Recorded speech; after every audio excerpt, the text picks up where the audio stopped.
आइए दोस्तों, स्वागत है आज की वीडियो में।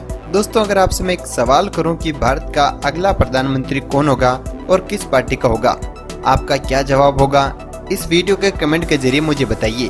भारत में आज अगर लोकसभा के चुनाव होते हैं तो किस तरह से आंकड़े रह सकते हैं? पिछले कुछ राज्यों के विधानसभा चुनाव में किस पार्टी का ग्राफ नीचे या ऊपर की तरफ बढ़ रहा है?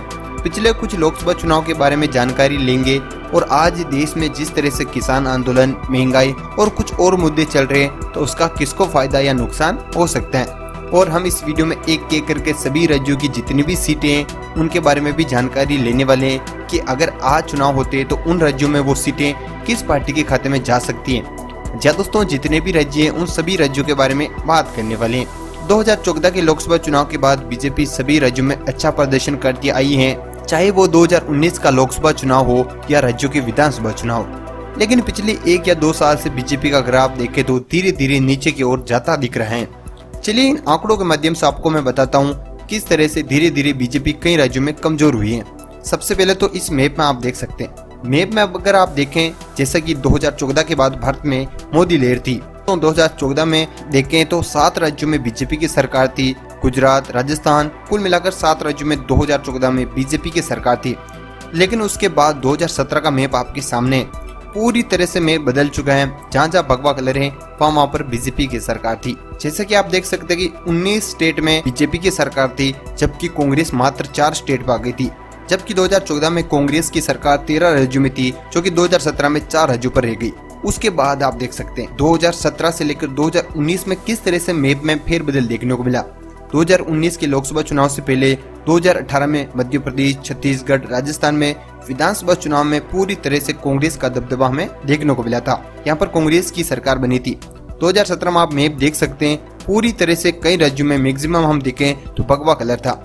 लेकिन उनके 2 साल बाद लोकसभा चुनाव के बाद आप देख सकते हैं कुछ ही राज्यों में बीजेपी की सरकार रह गई थी। आप देख सकते हैं मध्य प्रदेश, राजस्थान, छत्तीसगढ़, इन सब में हम देखें तो पूरी तरह से कांग्रेस का दबदबा था। क्या दोस्तों, मौजूद वक्त में हम देखें तो मध्य प्रदेश में बीजेपी की सरकार है, लेकिन जो चुनावी आंकड़े थे वहां पर कांग्रेस की सरकार बनी थी। लेकिन बाद में राजनीतिक कारणों की वजह से कहीं ना कहीं वहाँ बीजेपी अपनी सरकार बनाने में कामयाब रही थी। तो ये थे आंकड़े।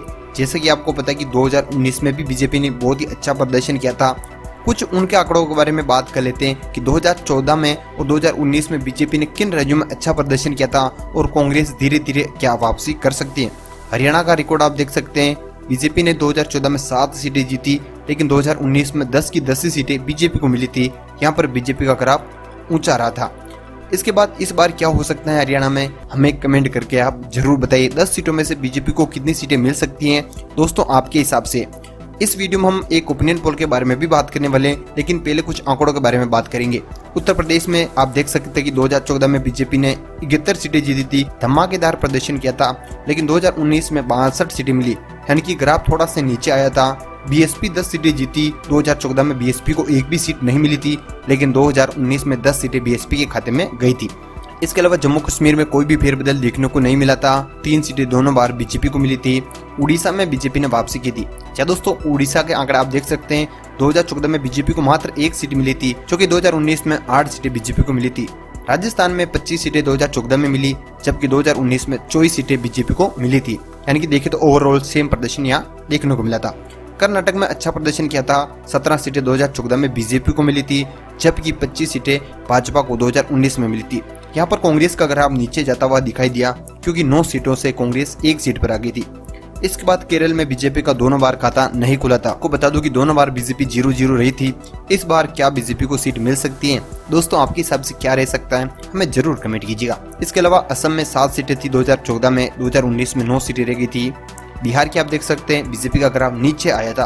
22 सीटें 2014 में जीती, लेकिन 2019 में 17 सीटें उनके खाते में गई थी। बिहार के बाद कुछ और राज्यों के बारे में भी बात कर लेते हैं और फिर ओपिनियन पोल के बारे में बात करेंगे। हिमाचल में कोई भी फेरबदल देखने को नहीं मिला था। दोनों बार बीजेपी ने सारी की सारी सीटें जीती। झारखंड के आंकड़े आप देख सकते हैं। दोनों बार सेम प्रदर्शन हमें देखने को मिला था। 2014 में 12, जबकि 2019 में 11 सीटें मिली थी। इसके अलावा तमिलनाडु की हम बात कर लेते हैं। क्या दोस्तों, तमिलनाडु में आप देख सकते हैं 2014 की मैं बात करूं तो भाजपा के खाते में 1 सीट थी, जबकि 2019 में एक भी सीट नहीं मिली थी। दोस्तों, मध्य प्रदेश में भी कुछ ज्यादा फेरबदल देखने को नहीं मिला था। 27 सीटें 2014 में रही थी, जबकि 2019 में 28 सीटें हमें देखने को मिली थी। वेस्ट बंगाल में बड़ा फेरबदल हमें देखने को मिला था। वहां पर बीजेपी ने अच्छा प्रदर्शन किया था 2014 के मुकाबले 2019 में, लेकिन अभी विधानसभा चुनाव में बीजेपी को हार का सामना करना पड़ा। जहाँ दोस्तों सीटें अच्छी खासी मिली थी, लेकिन फिर भी बीजेपी जो दावा करेगी वो अपनी सरकार बना लेगी, ऐसा कुछ हमें देखने को नहीं मिला था। दिल्ली में कोई भी फेरबदल देखने को नहीं मिला था। एक बार फिर से बीजेपी का दोनों बार दबदबा हमें देखने को मिला था, क्लीन स्वीप कर दिया था बाकी पार्टियों का। गुजरात में भी हमें सेम प्रदर्शन देखने को मिला था, 26 की 26 सीटें दोनों बार बीजेपी ने हासिल की। इसके बाद छत्तीसगढ़ में भी हमें कुछ ऐसे ही देखने को मिला, 10 सीटें जीती थी 2014 में और 9 सीटें 2019 में देखने को मिली थी। आंध्र प्रदेश में आप देख सकते हैं 2014 में 2 सीटें जीतने वाली बीजेपी 2019 में एक भी सीट नहीं जीत पाई। दोस्तों पंजाब में आंकड़े सेम रहते, 2-2 सीटें दोनों बार बीजेपी के खाते में जीती, लेकिन इस बार क्या किसान आंदोलन की वजह से बीजेपी को यहाँ से झटका मिल सकता है? हमें कमेंट करके जरूर बताइए। दोस्तों तो ये थे कुछ आंकड़े। इन आंकड़ों के माध्यम से हम देखें तो पिछले 1 या 2 साल से बीजेपी का जो ग्राफ है वो धीरे धीरे नीचे आ रहा है। लेकिन लोकसभा चुनाव की ओवरऑल हम देखें तो लोकसभा चुनाव में कोई ज्यादा फेरबदल हमें देखने को नहीं मिला था। 2014 के मुकाबले 2019 में बीजेपी ने अच्छा प्रदर्शन किया था। क्या दोस्तों 2018 में 3 राज्य गंवाने के बाद भी बीजेपी 2019 में अच्छा प्रदर्शन कर पाई थी। छत्तीसगढ़, मध्य प्रदेश, राजस्थान के चुनाव बीजेपी के हाथों से चले गए थे, लेकिन विधानसभा चुनाव में कोई खास असर इसका देखने को हमें नहीं मिला था। दोस्तों अगर आज लोकसभा के चुनाव होते हैं, किसान आंदोलन, महंगाई, इसका कितना असर हमें देखने को मिलेगा?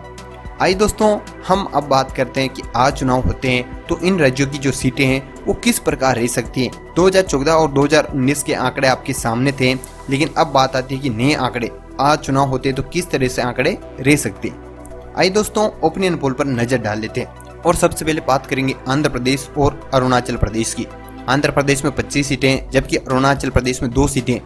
अरुणाचल प्रदेश में 2 की 2 सीटें बीजेपी रहेगी, जबकि आंध्र प्रदेश में 2 सीटें बीजेपी, कांग्रेस के खाते में 8, अदर के खाते में 15 सीटें यहाँ से रह सकती हैं।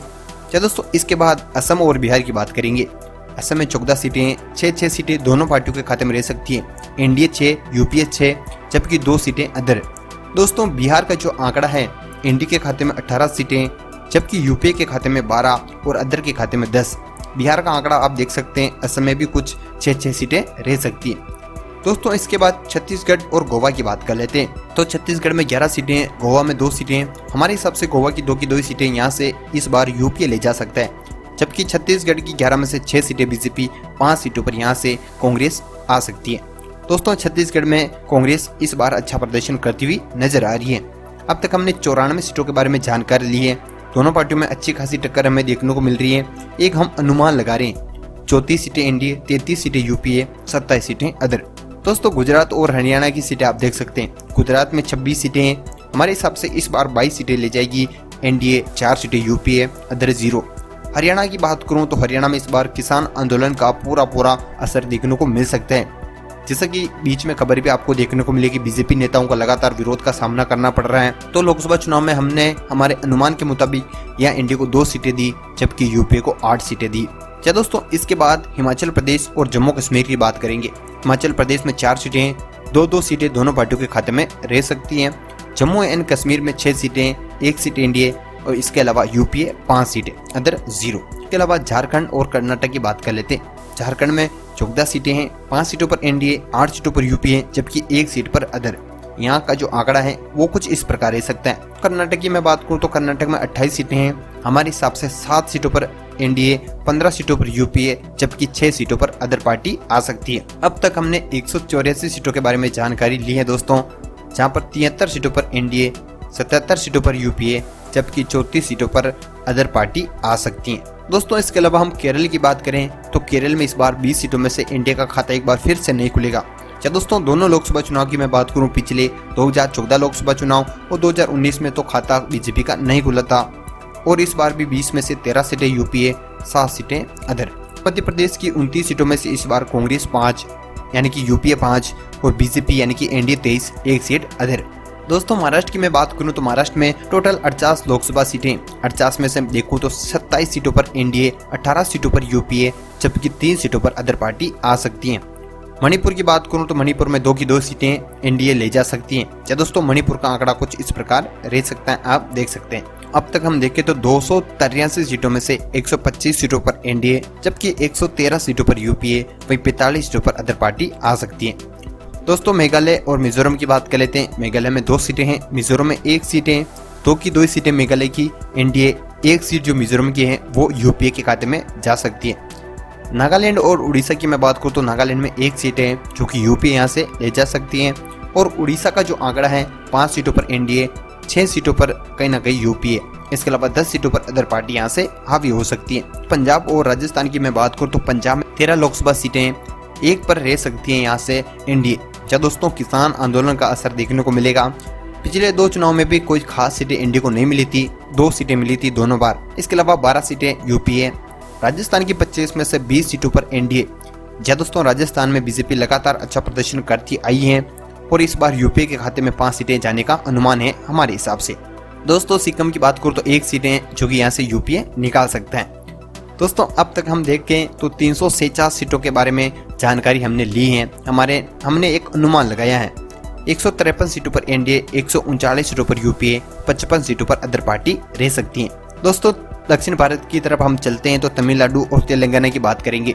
तमिलनाडु में 38 सीटें हैं, 1 पर एनडीए, 31 सीटों पर यूपीए, 6 सीटों पर कहीं ना कहीं अदर पार्टी रह सकती है। जी हाँ दोस्तों, तमिलनाडु का आंकड़ा आपके सामने है।